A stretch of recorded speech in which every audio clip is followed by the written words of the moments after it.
अहमदाबाद में air India विमान हादसे को 1 महीने से ज्यादा का वक्त बीत चुका है। एयर इंडिया का विमान किस वजह से हादसे का शिकार हुआ था, इसकी असली वजह अब तक साफ नहीं हो पाई है। इस बीच जाने माने शिक्षक खान सर का एक वीडियो सोशल मीडिया पर जमकर वायरल हो रहा है। इसमें वो अहमदाबाद विमान हादसे के बारे में कई दावे कर रहे हैं। वायरल वीडियो में खान सर कह रहे हैं कि रिपोर्ट में 2 पन्ने की लाइन डाल दी जाएगी कि पायलट की गलती थी, जबकि इसमें पायलट की कोई भी गलती नहीं थी।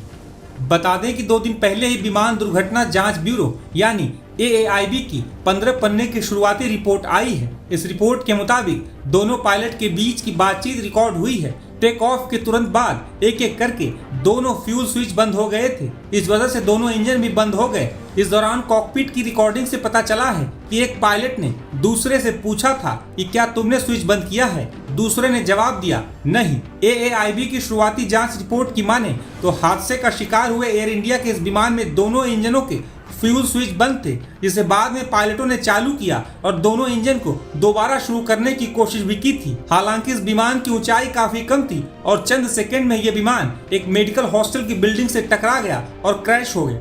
कई एक्सपर्ट्स भी AAIB की 15 पन्ने की शुरुआती रिपोर्ट पर सवाल उठा रहे हैं। एयरक्राफ्ट एक्सीडेंट इन्वेस्टिगेशन ब्यूरो का प्रिलिमिनरी रिपोर्ट था। वो एक मैंडेट है कि 30 दिन के अंदर उनको प्रिलिमिनरी रिपोर्ट देनी है और उन्होंने दिया है। तो ये जो रिपोर्ट है प्रिलिमिनरी है, जस्ट इनिशियल एनालिसिस कि क्या हुआ है, कैसे हुआ है और क्या हो सकता है। And it is a factual statement, it is not judgmental और it is not saying that कि इसने ये किया, उसने वो किया है और इसकी कारण ये है। It is just an identification of कि क्या क्या एक्चुअली हुआ है। तो अगर आप रिपोर्ट को देखोगे तो वो एलाबरेट करती है कि वेदर क्या थी, एनवायरमेंट कंडीशंस क्या था, एयरक्राफ्ट की कॉन्फ़िगरेशन क्या थी, घंटे कितने फ्लाई किया या जहाज ने, पायलट्स ने कितना किया, उनकी rest prior to the flight. दोनों बॉम्बे से आए थे Ahmedabad to operate the flight from Ahmedabad to Gatwick. वो दे रेस्टेड और the PFME pre flight medical जो होती है, was that satisfactory? Everything was normal. And they also explained कि क्रैश का साइट क्या था, जहाज का क्या हालत था, वगैरह वगैरह। ये प्रिलिमिनरी रिपोर्ट में कुछ एम्बिग्विटीज है मेरे ख्याल से, और वो है कि थोड़ी सी डाउट आती है कि फ्यूल कंट्रोल स्विच के बारे में। ये स्टेटमेंट जो है is that the fuel control switches की हुआ क्या है, इट्स नॉट वेरी क्लियर कि पायलट्स ने कुछ किया। That is the ambiguity part of it. मेरे ख्याल से ऐसे कुछ हो ही नहीं सकता, क्योंकि जिस वक्त पे वो हुआ था ये पायलट्स कहीं और बिजी थे। एक पायलट टेक ऑफ कर रहा है, दूसरा पायलट मॉनिटर कर रहा है, एंड सडनली ये दोनों इंजन जो है 1 सेकंड के अंदर दोनों कट ऑफ हो गए। और ये भी लिखा गया है कि उसके बाद वो रीस्टार्ट भी हुए। अभी ये इंजन रीस्टार्ट नहीं हो सकता है जब तक दोनों स्विचेस बाकी back to the run position होता है। तो मुझे नहीं लगता है कि पायलट्स की कोई गलती है इसमें, क्योंकि पायलट्स के हाथ जो हैं वो कहीं और एंगेज्ड हैं। एक पायलट दोनों हाथ से टेक ऑफ कर रहा है, दूसरा पायलट एक हाथ कंट्रोल कॉलम पे है, दूसरा हाथ थ्रस्ट लिवर पे है, और ये जो फ्यूल कंट्रोल स्विचेस है वो कई और जगह है, वो छोटे छोटे स्विचेस हैं। और ये प्रिलिमिनरी रिपोर्ट ये भी बताती है कि with in 1 second both the engines have cut off. Now अगर आप स्पेकुलेट करोगे, अगर मैन्युअली विद इन 1 सेकेंड दोनों स्विचेस को कट ऑफ करनी है, बड़ी मुश्किल है। 1 सेकेंड में तो नहीं हो सकता है, क्योंकि जो स्विच जो है फ्यूल कंट्रोल स्विच, उसको पहले उठाना पड़ता है, पहले देखो कि कहाँ है, पकड़ना पड़ता है, उठाना पड़ता है, वो स्प्रिंग लोडेड है, और फिर मूव करना है उसको कटआउट में और उसको फिर छोड़ना है। ये प्रोसेस जो है 2-3 सेकंड तो लगेगी, और अगर दोबारा करनी है फिर से देखना पड़ेगा, फिर से उठाना पड़ेगा, फिर से कट ऑफ करना पड़ेगा और फिर छोड़ना पड़ेगा। ये 1 सेकंड के अंदर दोनों कभी नहीं हो सकता है मेरे ख्याल से, अनलेस कुछ, it's almost impossible in my opinion. ये फर्स्ट टाइम ऐसा एक एक्सीडेंट हुआ है, तो काफ़ी सारे एस्पेक्ट्स होते हैं इसमें जो कि गवर्नमेंट एजेंसीज जो कि होती हैं वो इसमें देख रही होती हैं। रिपोर्ट को बड़े फेजेस में डिवाइड करा जाएगा। इस रिपोर्ट में पहले देखिए, अगर आप इसको if you go by the minutest details, उसमें इनफैक्ट पायलट की जो कन्वर्सेशन हुई है, उनका क्या रिकॉर्ड रहा है, कितनी उनकी फ्लाइंग आवर्स है, क्या क्या चीज़ें उसमें इंजन के बारे में बताया गया है, क्या उन्होंने प्रोसीजर फॉलो किया, ये सारी चीज़ें उसमें नज़र आई हैं। अगेन मैं ये बोलना चाहूँगा, इट्स अ प्रिलिमिनरी रिपोर्ट और इसमें अभी बहुत सारे फैक्टर्स देखे जाएंगे। सेकंड बाय सेकंड इसको इसका विश्लेषण करा जाएगा कि किस तरीके से हम इन चीज़ों को देख सकते हैं। Sir, the report says both fuel cutoff switches moved from run to cutoff almost simultaneously. How unusual is that emission?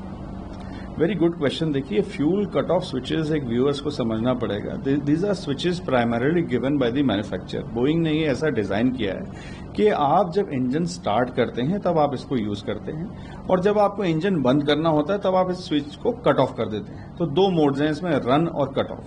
अब coming back to your question, अगर आप इसमें कहते हैं कि बड़ा अनयूजुअल है कि आप इसको रीस्टार्ट कर रहे हैं अटेम्प्ट, एक बार आप उसको रन करते हैं, दूसरी बार उसको आप कट ऑफ करते हैं, ये एक प्रोसेस एक फॉलो किया जाता है when the pilot is attempting to regain power in the engine. इससे ये 100% डिसाइफर होता है कि कोई इंजन में इश्यू आए थे, पायलट ने वो रिकॉग्नाइज किए थे। There are very sophisticated aircraft, इसमें आपको एक चेकलिस्ट फॉलो करनी होती है। पायलट के आगे एक स्क्रीन लगी होती है, उस स्क्रीन में वो उसको बताता है कि ये इंजन आपका गया है, वो उसको रीस्टार्ट अटेम्प्ट करने की कोशिश करता है। देखिए, इसमें एक बहुत अहम मुद्दा ये है सर, दैट आपको ह्यूमन फैक्टर्स भी देखना पड़ेगा। Pilots are human being at the end of the day. उनको एक ट्रेनिंग दी जाती है, उनको एक प्रोसेस फॉलो करना होता है, एंड दे मूव अकॉर्डिंगली। ये कोई एक मन चाहा एक्सरसाइज नहीं होती कि आपने इंजन स्टार्ट कर दिया, बंद कर दिया। ये पूरा एक प्रोटोकॉल होता है, एक प्रोसीजर होता है। तो उसमें अगर वो रीस्टार्ट करने की कोशिश कर रहे हैं, that means they are trying to get the engine back. Now we must understand that time कितना क्रिटिकल था इसमें। 400-600 फीट अबव ग्राउंड लेवल अगर जहाज है आपके पास, you are talking in seconds, you are not talking in minutes also. ये पूरा कुछ सेकेंड्स की एक्सरसाइज है। तो उसके दरमियान पायलट अपने एक्शंस कर रहे हैं, ऑल्सो वो एटीसी को भी कॉल कर रहे हैं उस पूरे तरीके में। So they are very experience pilots. ये जो पूरा कॉम्बिनेशन था इन दोनों पायलट की जोड़ी का, ऑलमोस्ट 9000 घंटे थे इनके पास। तो this was not their first flight, they were very, जिसको कहते हैं, competent to fly this Boeing 787। देखिए, ये एक रेयरेस्ट ऑफ रेयर एक्सीडेंट हो सकता है जिसमें आपके ड्यूअल इंजन फ्लेम आउट अगर हुए हैं। जैसे मैंने कहा, रिपोर्ट अभी थोड़ी सी साइलेंट है। ये रिपोर्ट में ये नहीं कहीं भी निकल के आया है कि ये ड्यूअल इंजन फ्लेम आउट हुआ है। हाँ, इसमें ये जरूर बोला गया है कि फ्यूल कट ऑफ स्विचेस को बंद किया, ऑन किया, ये दोनों को एक साथ किया, नहीं किया, पहला लेफ्ट इंजन था, राइट इंजन था, ये था। The report is silent on that. जहां तक आपका सवाल है कि फ्यूल, कि कैसे ये अगर फ्यूल दोनों इंजन का फ्लेम आउट एक साथ हुआ नहीं हुआ, ये रिपोर्ट में सामने नहीं आया है। This is a matter of investigation. Again, इसमें डिटेल में इन्वेस्टिगेशन में जब जाएंगे तो ये जरूर चीजें निकल के आएंगी कि क्या ये फ्यूल की वजह से हुआ, क्या ये ह्यूमन एरर था, क्या इसमें कोई और ह्यूमन फैक्टर्स इन्वॉल्व था। ये सारी चीजें निकल के आएंगी रिपोर्ट में। देखिए, इसको एरर्स कई किस्म के होते हैं, जैसे हम सबको पता है। टेक्निकल एरर अभी इसमें पूरी तरह से रूल आउट नहीं हुआ है। हम ये नहीं कह सकते कि ये एक टेक्निकली हमने क्लीन चिट दे दी है मैन्युफैक्चरर को, या इस इंजन में कोई दिक्कत नहीं थी। ये प्रूव हो चुका है इस रिपोर्ट में कि कोई ना कोई इंजन में तकनीकी खराबी थी। अब इसके बाद पायलट, क्योंकि उसके पास एक जिम्मेदारी है इस इंजन को संभालने की, इस पूरी फ्लाइट को कंडक्ट करने की, उसके अपने एक्शंस होते हैं जिसको हम स्टैंडर्ड ऑपरेटिंग प्रोसीजर्स कहते हैं। क्या उन्होंने वो स्टैंडर्ड ऑपरेटिंग प्रोसीजर्स फॉलो करे? Again, it is a matter of investigation. जैसे आपने बोला, वो पूरी रिपोर्ट जब तक बाहर नहीं आती वो नहीं निकल के आएगा। क्या इसमें, जैसे मैंने बोला, स्टार्टल इफेक्ट, सिचुएशनल अवेयरनेस, ये ह्यूमन फैक्टर्स इन्वॉल्व थे। ये बड़े बड़े इन्वेस्टिगेटर्स उसकी माइन्यूटेस्ट डिटेल्स में जाएंगे, उनकी रिकॉर्डिंग सुनेंगे, एक नहीं कई बार, 1000 बार वो सुनी जाएगी। सेकंड बाय सेकंड उसकी रिकॉर्डिंग होगी, समझा जाएगा, उसको कोरैबोरेट किया जाएगा इंजन पैरामीटर्स से कि जो वो कह रहे हैं क्या वो उस इंजन में उस समय निकल के आ रहा था। So this is very important at the moment. Yes, preliminary report is out.